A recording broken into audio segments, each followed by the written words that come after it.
The massive war room buzzed with quiet activity as Emperor Vexthul studied the holographic display floating before his throne. Stars and planets glowed in soft blue light, showing the vast reach of the Zephyrian Galactic Empire. 847 star systems bowed to his rule. Each one had fallen the same way. His fleets arrived, displayed their overwhelming power, and the primitive civilizations surrendered without much fight. "Your Majesty," said Commander Zetra, approaching with careful steps. Her silver uniform gleamed under the harsh lights. "Our long-range scouts have discovered something interesting." Vexthul's 6 eyes turned toward her. His massive form shifted on the crystal throne. "Another primitive world, I assume? Show me."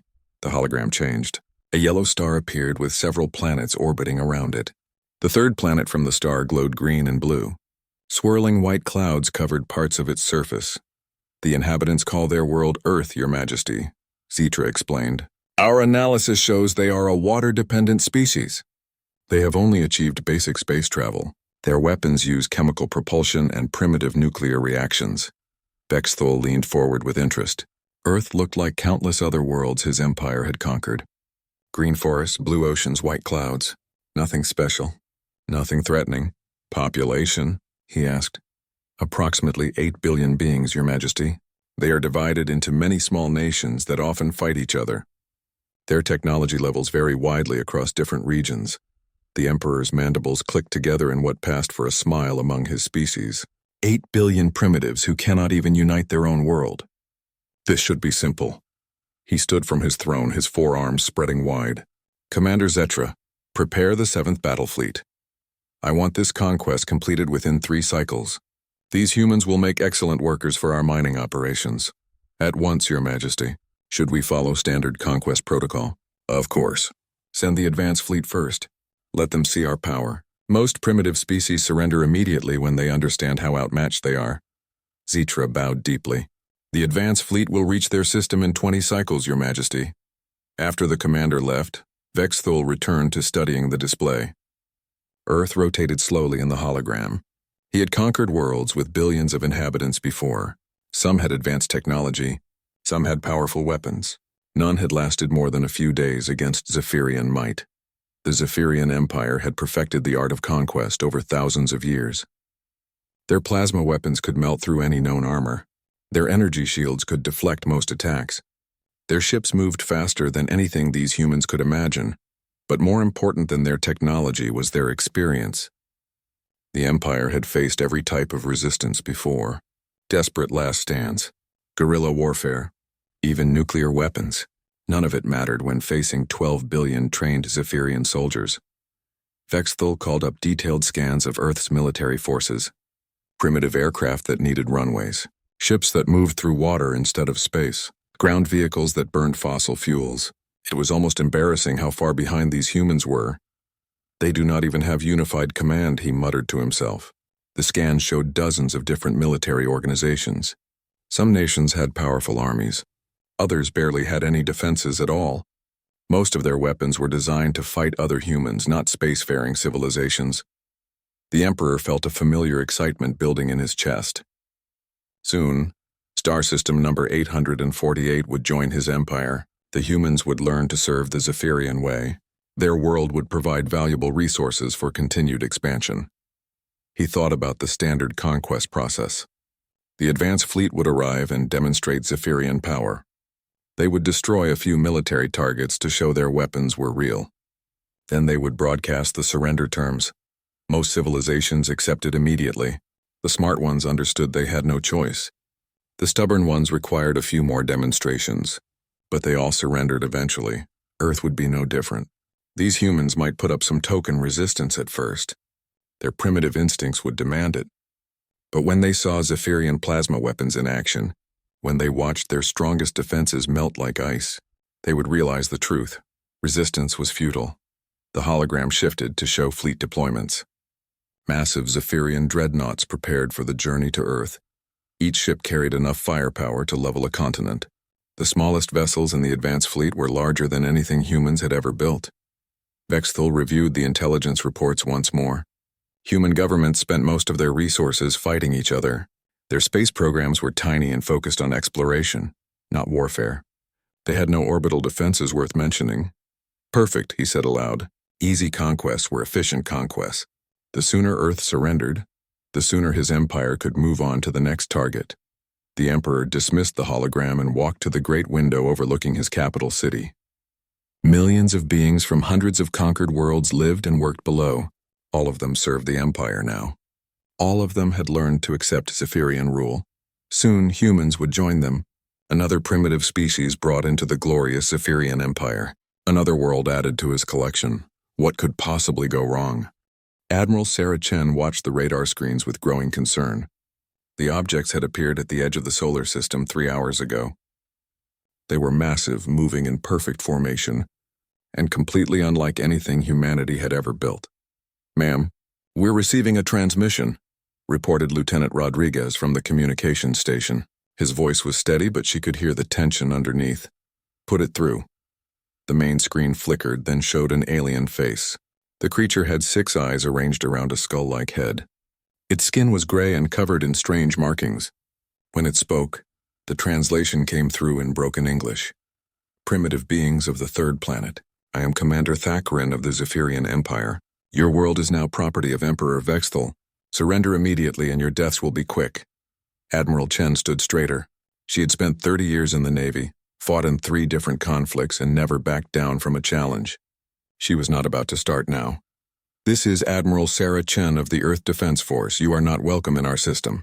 Leave immediately or we will consider your presence an act of war." The alien's mandibles clicked together in what might have been laughter. "Your primitive weapons cannot harm our ships. We have conquered 847 worlds. Yours will be number 848. "We'll see about that," Chen replied and cut the transmission. The bridge fell silent. Everyone knew what this meant. Humanity faced its first contact with alien life, and it was not the peaceful meeting they had hoped for. It was invasion. "All stations, red alert," Chen ordered. "Contact every ship in the system. I want everything that can fly ready for combat in 30 minutes." The fleet that assembled near Mars was not impressive by galactic standards. 12 destroyers, 8 cruisers, 3 battleships, and the flagship carrier Phoenix. Most of these ships had been built for fighting other humans, not alien invaders from space. But they were what humanity had, and they would have to be enough. The Zephyrian advance fleet moved closer. Their ships were huge, sleek vessels that seemed to bend light around them. Energy readings showed power levels that made human reactors look like candles. "Ma'am," said Rodriguez, "they're launching smaller craft. Fighters, I think." Chen watched as dozens of alien fighters poured from the larger ships. They moved with impossible grace, making turns that should have killed any pilot. Their acceleration rates were beyond anything human technology could achieve. "Launch all fighters," she ordered. Phoenix Squadron, Raptor Squadron, everyone up. The first human pilots to engage the aliens were the best humanity had to offer. Captain Maria Santos had logged more combat hours than anyone in the fleet. Her wingman, Lieutenant Commander James Park, had won every simulation tournament for the past 3 years. They expected to die. Instead, something amazing happened. Santos lined up her first shot and fired a burst from her railgun. The tungsten rounds moved at a significant fraction of light speed. The alien pilot tried to dodge, but the projectiles were too fast. They punched through the alien ship's energy shield and tore it apart. "First kill," Santos shouted over the radio. "These things can be hurt." Park dove on another alien fighter, pulling 12 Gs in a turn that should have knocked him unconscious. Somehow he stayed alert and put 3 rounds center mass. Another alien ship exploded.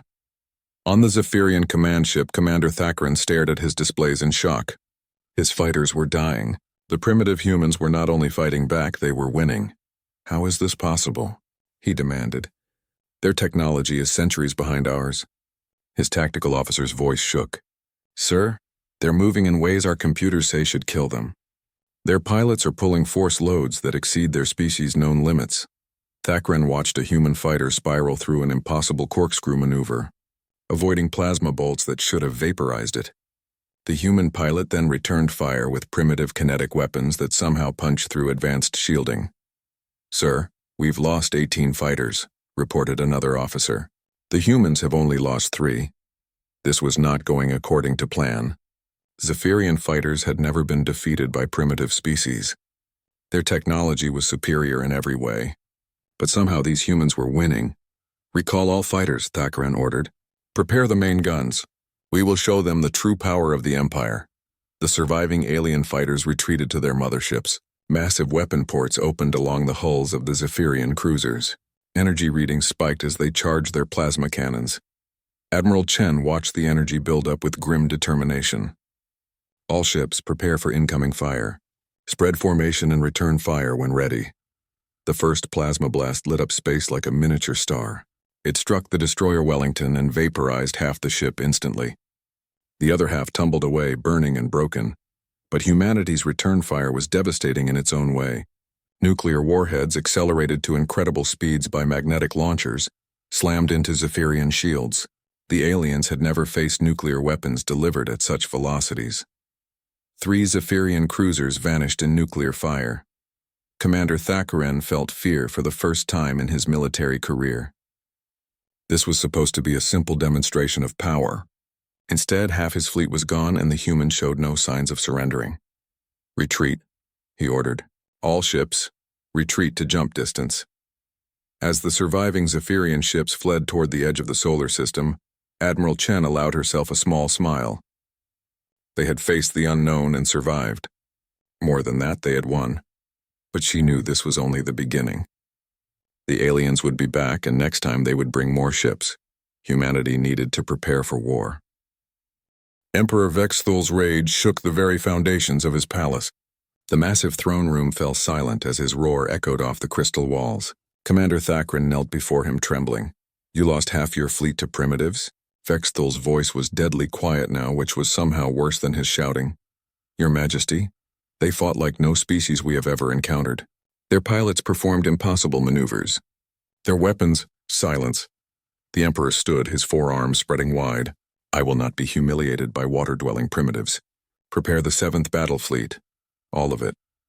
The 7th Battle Fleet was the pride of the Zephyrian Empire. 200 ships, including 5 massive dreadnoughts. Each dreadnought carried enough firepower to crack a planet's crust. The fleet had never been deployed in its entirety against a single world. "Your Majesty," Thakran dared to speak, "perhaps we should study these humans more carefully. Their resistance patterns do not match our databases." Vexthul's 6 eyes fixed on the trembling commander. "You failed once. You will not command this mission. I will lead the fleet personally." Meanwhile, on Earth, every major city was a hive of activity. The first alien attack had united humanity in a way nothing else ever had. Old enemies worked together. Ancient grudges were forgotten. Everyone understood that human survival was at stake. Admiral Chen stood in the new command center buried deep beneath the Rocky Mountains. Holographic displays showed defensive preparations around the globe. Every nation had contributed everything they could. "Ma'am, the orbital platforms are almost ready," reported General Morrison. "We've managed to get 36 nuclear missile platforms into orbit around Earth." Chen nodded. "What about the asteroid belt defenses?" "Captain Santos is leading that operation personally. They're turning the entire belt into a maze of hidden weapons and supply dumps." In the asteroid belt, Captain Maria Santos floated in her modified fighter cockpit, watching her crew work. They had only 2 weeks to prepare, but humans had always been good at working under pressure. "Santos to base," she radioed. "We've got 47 weapon caches hidden throughout the belt. Each one contains enough nuclear warheads to take out a cruiser." "Understood, Captain." "What about the mobile units?" Santos smiled grimly. "Every rock big enough to hide a fighter has a fighter hidden in it. When they come through here, we'll give them a surprise party they'll never forget." The Zephyrian fleet arrived 3 days later. Emperor Vexthul stood on the bridge of his flagship, the Eternal Dominion, watching Earth grow larger on the main screen. The blue and green world looked peaceful from space. "No orbital defenses," reported his tactical officer, just like Commander Thakran described. "Primitive and helpless." "Begin orbital bombardment," Vexthul ordered. "Target their major cities. I want them to understand the price of resistance." The first plasma bolts lanced down from orbit, aimed at New York, London, Tokyo, and Moscow. They should have vaporized millions of humans in seconds. Instead, they struck massive energy shields that materialized around each city. "Impossible," Vexthul breathed. "They do not have shield technology." "Sir, massive energy spikes detected. Something is launching from the planet's surface." The orbital weapons platforms revealed themselves as they fired. Nuclear warheads accelerated by electromagnetic launchers screamed up from Earth's surface at incredible speed. Some were intercepted by Zephyrian point defenses. Others got through. The destroyer Void Render vanished in nuclear fire. The cruiser Starpiercer lost its forward section and began tumbling out of orbit. How did they build orbital defenses so quickly? Vexthul demanded. His science officer's voice shook. Your Majesty, they appear to have reverse-engineered our technology from the wreckage of the first battle. In just 2 weeks, that was impossible. Most species took decades to understand Zephyrian technology. If they could understand it at all, these humans had done it in 14 days. All ships maintain orbital distance, Vexthul ordered. We will conduct a siege. Cut off their supply lines. Starve them into submission, the siege began. Zephyrian ships formed a blockade around Earth, stopping all space traffic. No supplies could reach the planet. No ships could leave. It was a classic tactic that had worked on dozens of worlds, but Earth was not like other worlds. On the surface, humans adapted with frightening speed. Factories that had made cars yesterday were building weapons today. Civilian infrastructure was converted to military use overnight. 8 billion people worked together with a single purpose. Sir, we're detecting massive construction activity on the planet's surface, reported a Zephyrian officer. They appear to be building some kind of launch facility. Vexthul studied the scans. The humans were indeed building something large. Multiple launch pads, each one bigger than anything they had built before. But what could they possibly launch that would threaten a blockading fleet? He found out 3 weeks later. The first human vessel to break the blockade was unlike anything the Zephyrians had seen before. It was small, fast, and completely invisible to their sensors until it was too late. The ship appeared in the middle of their formation, fired a spread of nuclear torpedoes, and vanished again before they could react. 2 more Zephyrian ships were gone. What was that? Vexthul demanded. Unknown, Your Majesty. It used some kind of stealth technology we have never encountered. More human ships began appearing. Each one was different. Each one used tactics the Zephyrians had never seen before. They struck without warning and disappeared like ghosts. The siege was failing. Your Majesty, his communications officer reported, we're receiving distress calls from other sectors. Several colony worlds have been attacked by unknown raiders. Vexthul felt ice form in his veins. What raiders?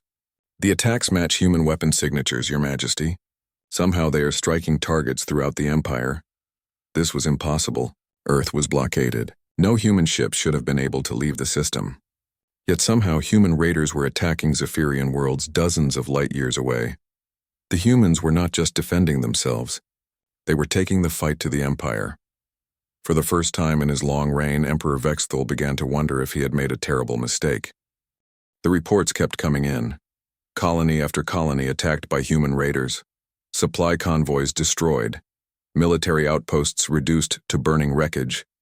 The mighty Zephyrian Empire was bleeding from 1,000 cuts. Emperor Vexthul stood in his war room, watching red markers appear across the galactic map. Each marker represented a human attack. There were hundreds of them now, spread across dozens of star systems. How are they doing this? He demanded for the 100th time. Earth is still blockaded. No ships have broken through our lines. His chief science advisor, a nervous creature named Zektar, consulted his data tablets. Your Majesty, we believe they are using some form of instantaneous transportation technology. The attacks are too coordinated, too widespread for conventional space travel. Instantaneous transportation is impossible, Vexthul snapped. Even we do not possess such technology. Nevertheless, Your Majesty, it appears the humans have achieved it. Or perhaps they had it all along and were simply hiding their true capabilities. That thought chilled Vexthul to his core. Had humanity been pretending to be primitive? Had they deliberately made themselves appear weak to lure the Empire into a trap? No, that was impossible. The intelligence reports were clear. Humans had been fighting each other with primitive weapons just months ago. They could not have hidden advanced technology from Zephyrian sensors. Could they? On Earth, Admiral Chen stood in a bunker that had not existed a month ago. Human engineering capabilities had reached impossible levels. Entire cities were being rebuilt underground in a matter of days. Factories that should have taken years to construct were operational in weeks. Ma'am, the Phoenix mission is ready to launch, reported Colonel Anderson. His uniform was new. Everything was new. Humanity had transformed itself in the space of 2 months. Chen nodded. Send Captain Santos my regards, and remind her that this is our one chance to end this war. Operation Phoenix was humanity's most desperate gambit. A small strike force of 12 ships would attempt to penetrate the Zephyrian fleet and board the enemy flagship. The goal was not destruction, it was capture. If they could take Emperor Vexthul prisoner, the war might end before Earth was reduced to ashes. Captain Santos suited up in the new armor that human engineers had designed. It was sleek, powerful, and incorporated technology reverse-engineered from captured Zephyrian equipment. The helmet's display showed her vital signs, weapon status, and tactical information. "Phoenix team, this is Phoenix 1, she said into her comm. "Final systems check." 11 voices answered. 11 of the best soldiers humanity had ever produced. Each one was a volunteer. Each one knew this was probably a suicide mission. "Phoenix team, you are clear for launch," came Admiral Chen's voice. "Good hunting." The 12 human ships launched from hidden bases scattered across Earth's surface. They used the same stealth technology that had been baffling Zephyrian sensors for weeks. One by one, they slipped through the blockade like ghosts. The Eternal Dominion was a massive ship, over 5 kilometers long. Its hull bristled with weapons and sensor arrays. It should have been impossible to approach without being detected, but human engineers had learned much from studying captured Zephyrian technology. They knew the blind spots. They knew the weaknesses. Santos watched her display as the flagship grew larger. "Phoenix team, we go in 30 seconds. Remember, we need the Emperor alive." The human ships attached themselves to the Eternal Dominion's hull like parasites.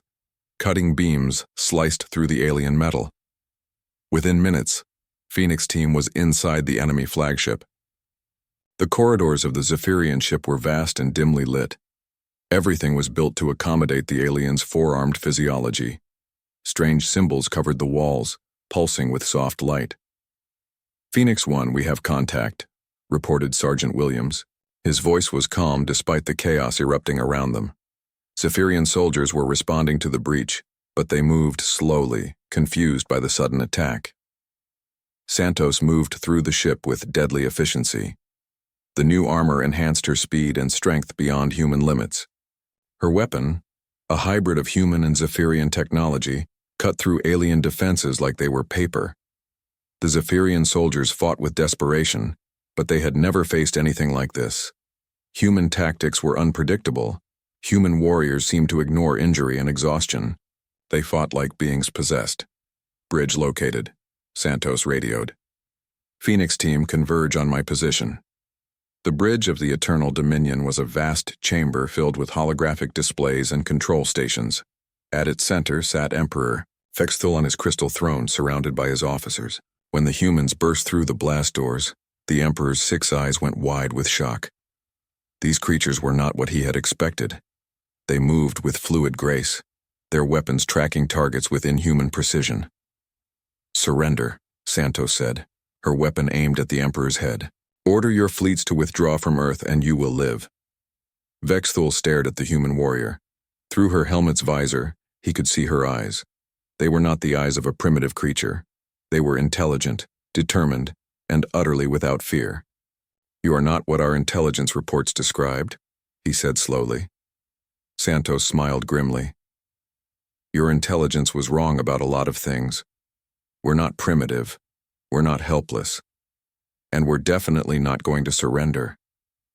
"How?" Vexthul asked. "How did you advance so quickly? Your technology was centuries behind ours." "You made one critical mistake," Santos replied. "You assumed technology was the most important thing, but technology is just tools. What matters is the hand that wields them." She gestured to the human soldiers around her. "You saw our ships and our weapons and thought you understood us. But you never bothered to study what we are. We're survivors. We're innovators. We're the species that crawled up from caves and reached for the stars. More importantly," she continued, "we're the species that has spent our entire history learning how to fight. Not just with weapons, but with our minds, with our spirits, with every fiber of our being.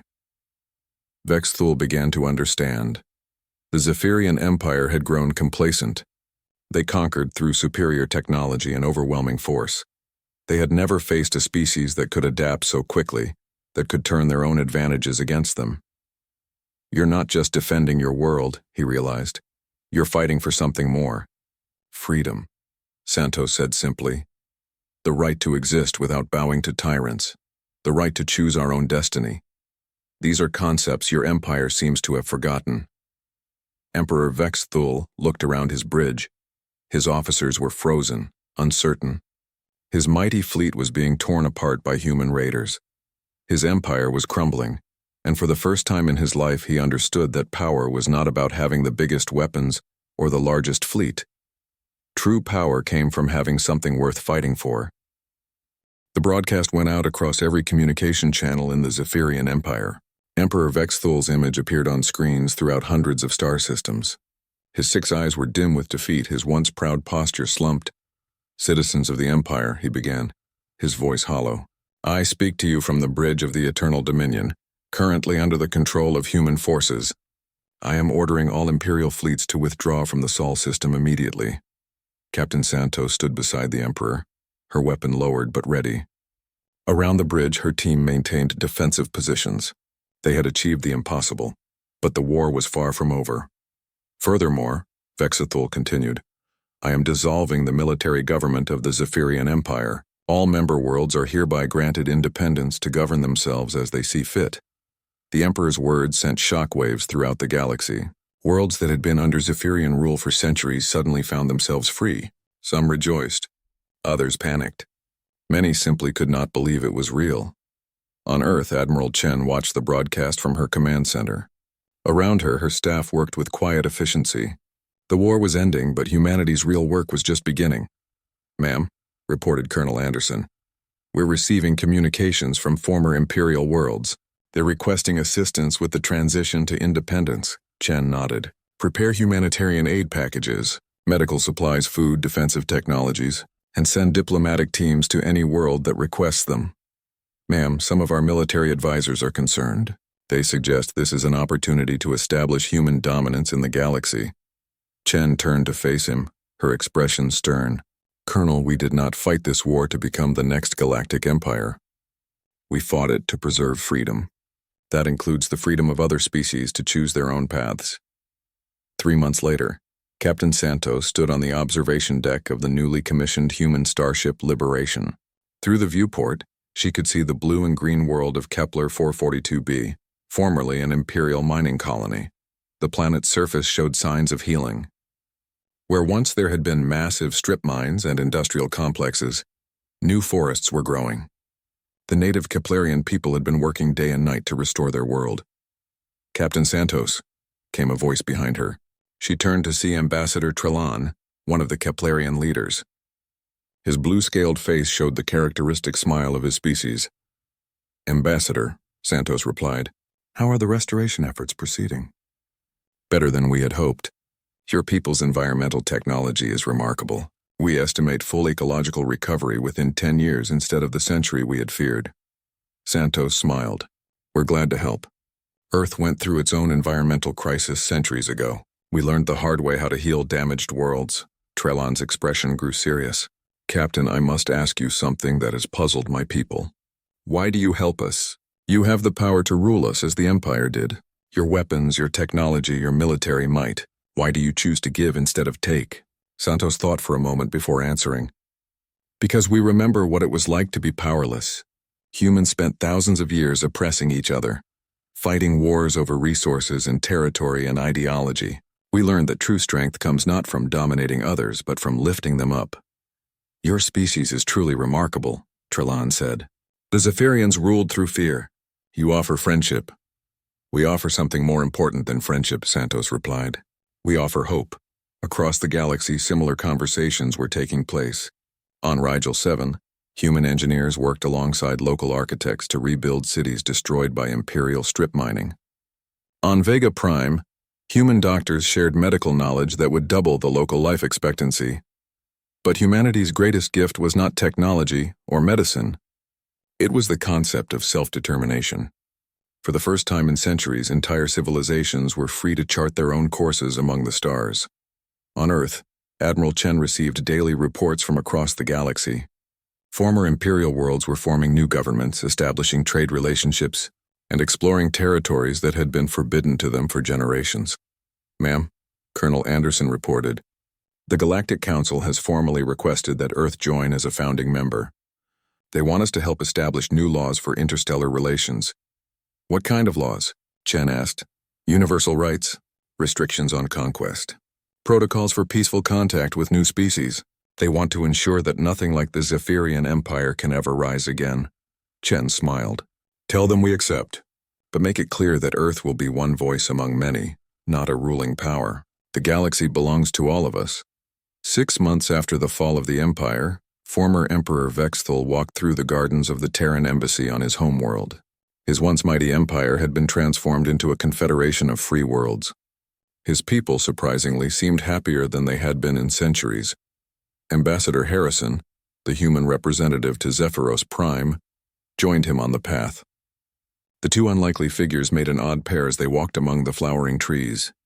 "Your people adapt quickly," Vexthul observed.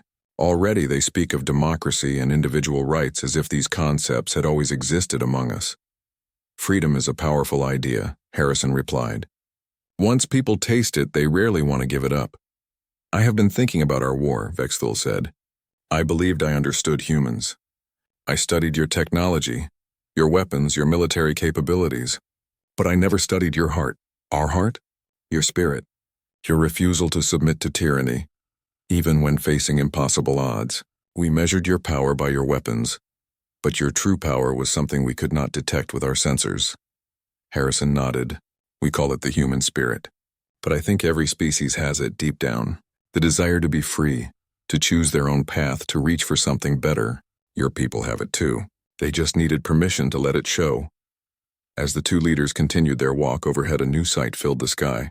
Ships from dozens of different worlds moved through the atmosphere in peaceful formation. Some were bringing supplies for the reconstruction effort. Others carried diplomats and traders and explorers. The galaxy was alive with possibility again. On Earth, children looked up at the stars with wonder instead of fear. They grew up knowing that somewhere out there, dozens of different species were working together to build something better than what had come before. Humanity had faced its greatest test and emerged victorious. But their victory was not measured in conquered worlds or defeated enemies.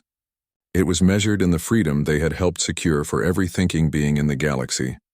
The Galactic Empire had turned toward Earth, hungry for war with what they thought was a primitive species. They had been wrong about everything. Humans were not primitive. They were evolved. They had learned the hardest lesson of all, that true strength comes not from the power to destroy but from the wisdom to protect and nurture. And in the end, that had made all the difference.